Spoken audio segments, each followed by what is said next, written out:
আমার সংসারে মানুষ নেই বললেই চলে, আমরা তিনজন মানুষ।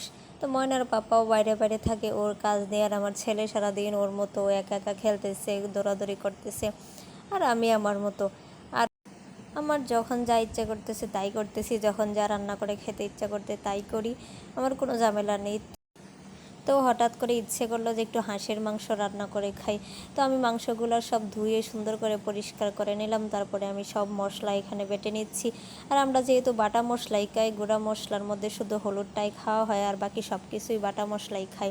তো আমি আদা, পেঁয়াজ, রসুন সব কিছুই আগে থেকে সুন্দর করে কেটে, তারপরে শুকনো মরিচও আগে থেকে ভিজিয়ে রাখছি যেন একটু বাটাটা সুন্দর হয়। তো আমি সব কিছু একসাথে সুন্দর করে বাটতেছি।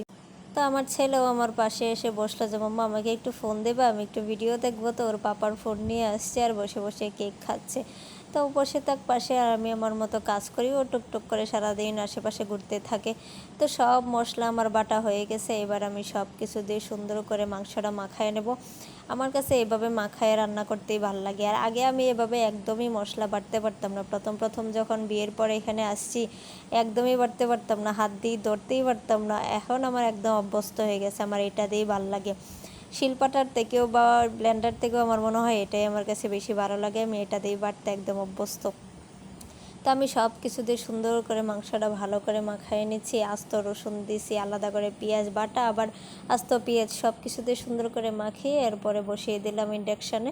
এবার রান্না হতে থাক, আমি রান্না বসাই দিয়ে পাশাপাশি ঘরের বাকি কাজগুলোও সুন্দর করে এক এক করে নিই। তো আমার বেসিনটাও আমি সুন্দর করে ধুয়ে নিচ্ছি। তার হাঁসের মাংস হতে তো বেশ অনেক সময় লাগে, আর কষাতেও হবে অনেকক্ষণ সময় নিয়ে। তো আমি মাঝে মধ্যে রান্নাও করতেছি আর হাতে হাতে বাকি কাজগুলোও করে নিতেছি। তো ভালো করে বেসিনটা পরিষ্কার করে ধুয়ে নেব। আর আমার এখানে মানি প্ল্যান্ট গাছটাও অনেক দিন হয়ে গেছে, গাছটা এখনও সুন্দর আছে। তো ওটার পানিটাও আমি মাঝে মধ্যে চেঞ্জ করে ভালো করে বোতলটা সুন্দর করে ধুয়ে রাখি। মাঝে মধ্যে পানিটা চেঞ্জ করে দিলে দেখতে আরও বেশি সুন্দর লাগে, আর পাতাটিও ভালো করে ধুয়ে দিলে পরিষ্কার থাকে, দেখতে আরও বেশি ভালো লাগে। আমার একার সংসার, সব কিছু আমাকে একাই করতে হবে। যখন যেটা সুযোগ হয় আস্তে আস্তে করে নিই, এত প্রেশার নেই যে আপনি যখন যেটা ভালো লাগে। তো ছেলে এসে হুট করে বলতেছে মাম্মা আমায় একটু কোলে নেবা, আমি বললাম কেন নয় আসো। তো কোলে উঠে কতক্ষণ ছিল, তারপরে ও নিচে নেমে গেল, তারপর আমি আবার আমার রান্নায় গেলাম। রান্না এখন মোটামুটি আমি ভালো করে কষায় সুন্দর করে আলু দিয়ে ঝোল দিয়ে দিলাম, এখন আস্তে আস্তে হতে থাক। হাঁসের মাংস আমার অনেক বেশি পছন্দ, আর আমি নিজেই ভালো করে রান্না করে খাই। তো খাওয়া দাওয়া আমাদের একদম শেষ, এটা রাতের বেলা। আর একটুখানি তরকারি ছিল, তখন আমরা ওটাতে পরোটা বানিয়ে খেলাম। আর বিকেলবেলা আমি একাই থাকি, একদম বোনের পাপাও চলে যায়, আর ছেলে একদম ঘুমে থাকে মাগরিবের আজান পর্যন্ত। ও একবার ঘুমালে আর সহজে ঘুম থেকে ওঠেই না, ঘুমাতেই থাকে। তা আমি একা একা বোরিং হয়ে বারান্দায় বসে থাকি, ঘুরে ঘুরে আমার ফুল গাছগুলা দেখি, আশেপাশে গাছগুলা দেখি, এই করি।